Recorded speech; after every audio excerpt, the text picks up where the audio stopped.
欢迎收听阿丁时间，我是阿丁。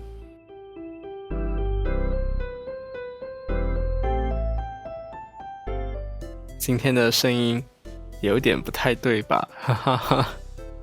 那再次祝各位穆斯林朋友们开斋节快乐。因为 MCO 的关系，这次我国的穆斯林朋友们呢，又是一次不一样的开斋节。那希望大家就平安就好。这次的开斋节呢，应该和去年一样，真的很安静耶。疫情前的开斋节呢，我记得和华人农历新年的放炮声是不相上下，但是自从疫情开始，开斋节都变得超安静的，都是凌晨12点一到，就会开始炸到你不知道自己是谁。今年我以为大家会像 KL 那样，就是感觉把 MCO 的怒气发泄在放炮上，我还特地等他们放完炮才睡觉，因为就怕睡到一半被炮声吓醒。但结果午夜过后，还是和前几个小时一样，零星的炮声而已，所以我算是白等了。但真的很 sad 啦，毕竟不像以前那样，就是那种被炮炸到不耐烦。我今年反而心里一直 OS 快放炮啊，你们没放炮庆祝，我真的很不习惯耶。然后就一直在说这类的话，竟然从疫情前觉得放炮很烦，到疫情后的期待放炮，我自己都觉得好不可思议啊。其实最近的新闻也很多，那为了我的喉咙着想，所以我就只是说几则我想说的，那不代表其他的新闻呢我就不关注，但如果要说他们的话，以我现在的声音应该会直接说到哑掉。好，进入今天的阿丁看天下。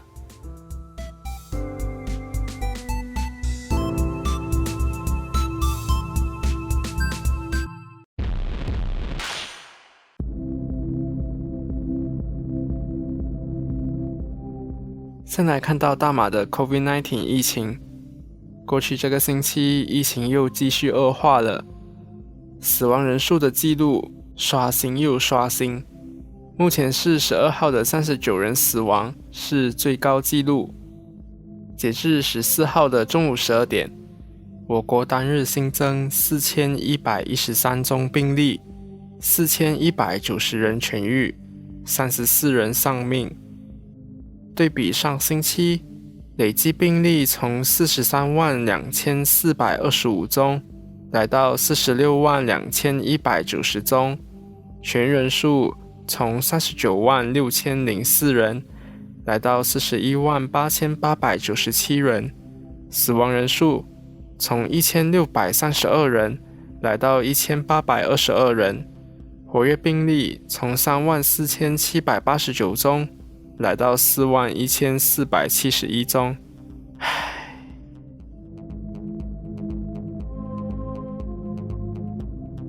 有一件事情呢，不得不靠北。平常讲有的没的，就一直直播，但是宣布落实 MCO， 却仅仅用文告而已，这是什么鬼？10号的时候，早上教育部宣布，全国的私立教育机构即日起关闭到6月6号，当中包括幼儿园。但同一天的傍晚，首相丹斯里穆伊丁亚辛在 Facebook 发文告宣布，全国在12号到6月7号落实 MCO 时，却列明允许托儿所和幼儿园在遵守 SOP 下可以营业。幼儿园又关又开，不止家长错乱，业者错乱，我们也错乱。而且宣布 MCO 这么大的事，前2次的 MCO 都有出来直播宣布的首相，这次竟然就这样静悄悄的宣布。还不止这样，11号，卫生总监丹斯里 Dr. Noor Hisham Abdullah 和国防部高级部长 Dato Sri Ismail Sabri 的联合记者会。重点呢就是根本没重点，整场记者会呢有了只有一个重点，就是全国将统一使用一套的 SOP， 避免大家因为每次 SOP 的细节不同而混淆。我真的是有够傻眼的，我已经是不知道要对这个不是民选出来的政府要说什么了，整个就是很糟糕啊！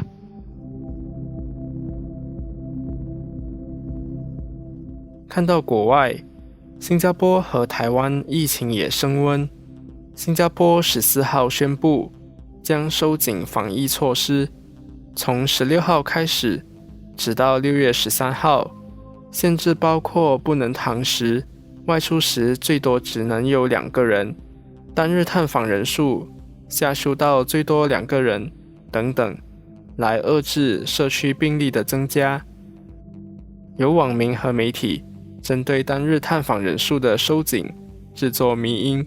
说从八仙过海到西游记，然后又再到现在的2个人，那2个人呢就有不同了，有梁山伯和祝英台，有牛郎织女，有黑白无常等等我不懂为什么黑白无常会在。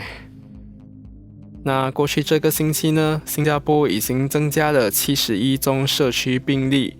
比起之前每天大概只有1-2起，甚至是没有社区病例来看，的确是多了很多。目前的社区感染群是目前也是最大的感染群的樟宜机场和陈笃生医院。截至13号的时候，医院感染群有44人确诊，机场感染群呢在14号的时候已经有59人确诊。樟宜机场的星耀樟宜第1和第3大客大厦都临时从13号开始关闭14天进行消毒，只有持有机票的乘客和必要的工作人员才可以进入，也向涉及场所的员工呢进行病毒检测。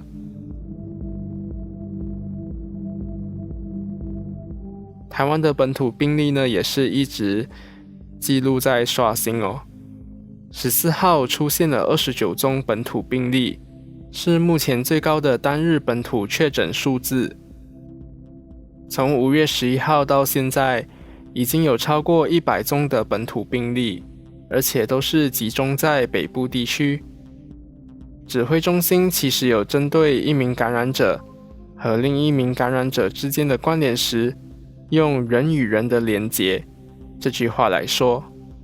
这么令人遐想的话，当然就被迷因化了，被各种讥讽嘲弄。但有者认为这样会让以后的人不敢说出实情，向自己到过哪里，这样呢就会阻碍了疫调的进行。有一位确诊者在疫调时谎称孩子在国外，结果女儿在看到新闻后，虽然没有症状，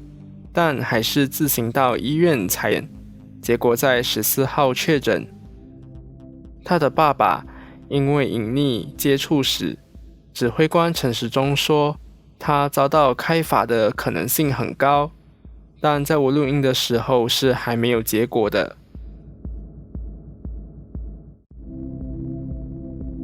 日本国内疫情呢也升温，目前都是每日新增6-7千起的确诊病例，所以东京都、北海道、京都府、大阪府、兵库县、爱知县、福冈县、冈山县及广岛县共9都道府县将从16号起落实紧急事态宣言。那我在脸书专页也有写了关于8名奥运传递圣火的工作人员确诊，并延伸谈到反奥运声浪和医疗系统相关的事，那有兴趣的可以去看一看。那奥运越来越近了，但全球多地的疫情呢，目前又再次升温。那日本也因为疫情变得严峻，有大约40个地方自治体放弃接待奥运队的计划，也传出有参赛的国家队取消在日本的集训活动，包括越南、美国等。其实办不办得成这次的奥运，日本政府呢都是输家，只是看损失的程度到多少而已。办的话，之前为奥运所建设和保养等费用都算花得值得。毕竟在还没延期前，日本已经砸下大约1兆3500亿日元，延期后的费用可想而知。但一旦爆发疫情呢，后果不堪设想。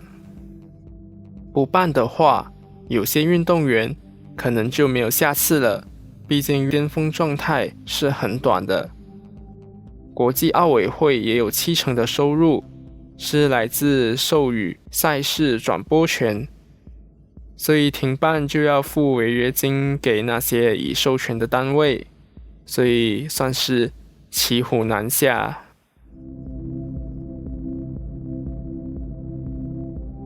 最后快速看一下缅甸。根据 Assistance Association for Political Prisoners 的统计，截至大马时间14号晚上10点半，共有788人被杀害，5055人被捕，当中3971人还在被拘留。因为政局的不稳定，也影响了经济，缅甸的银行其实现在也出现了挤提或叫挤兑的现象，人们都抢着去提钱，但银行限制发放号码牌让人提款，没号码牌的就要排在提款机的长龙内等待。很多人排队到来呢，其实都是落空的。那面对现金短缺，有者便向黑市兑换。5月10号，黑市的现金提取手续费为金额的 8%， 也就是说，透过黑市从自己的银行账户提取10万缅元时，就要支付8000缅元的手续费。所以现金短缺也是缅甸目前面对的经济危机。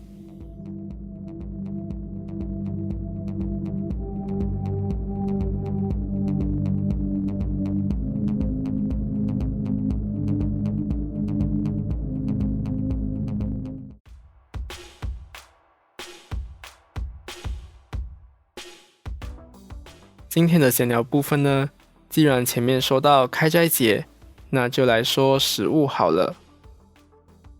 因为大马士，如果你是马来人，你就要信奉伊斯兰教，是很难脱教的。所以基本上呢，你遇到的马来人，基本上全部都是穆斯林。所以伊斯兰教和马来人是绑在一起的。好，说回食物。其实提到斋戒月，就一定会想到椰枣，因为中东地区呢多是沙漠气候，所以枣椰树是少数能够生长出来的植物。那椰枣的营养价值高，在古兰经里，先知穆罕默德也提过吃椰枣，也用过枣椰树来建造生活环境，所以枣椰树和椰枣在伊斯兰教里面是很重要的，但我印象中我从来没吃过耶。很多马来人的食物呢我都没吃，因为口味不合，通常都是吃他们的饭多，因为饭的味道差不到哪里去，所以我去马来自助餐厅是很可怜的，可以是拿饭然后配煎蛋而已。而且马来食物蛮多是有牛肉的，然后又是不吃牛肉，所以真的选择少之又少。那会主动想去吃的，就是我们的国民美食纳西勒玛椰浆饭，吃这个我真的不会腻。那个班丹叶的香味，那个饭的味道，然后再加上那个脆脆的江鱼仔，香香的烤花生 ，Oh my goodness， 整个真是太美味了。哦，对不起哦，我是不加酸包的，因为我不喜欢那个味道。所以今天的阿丁吃什么呢？就推荐你们纳西勒玛。那我也希望就是以巴的冲突能够早日停火。虽然在阿丁看天下里没有说到，但这是国际的头条新闻。好啦，希望大家就是能够平安，做好防疫的工作。对，说到防疫，为什么现在我还是看到有人在打篮球？我已经看到很多身边的人传出确诊了，而且首相的文告呢也有提到，除了可以维持社交距离的运动，像骑脚车、散步、跑步这样的，其他的都不行。我不明白一群人还打篮球是有多重要啊！好了，就大家要做好防疫的工作，人家摆烂就不代表我们也可以跟着摆烂。那我们下个星期见，拜。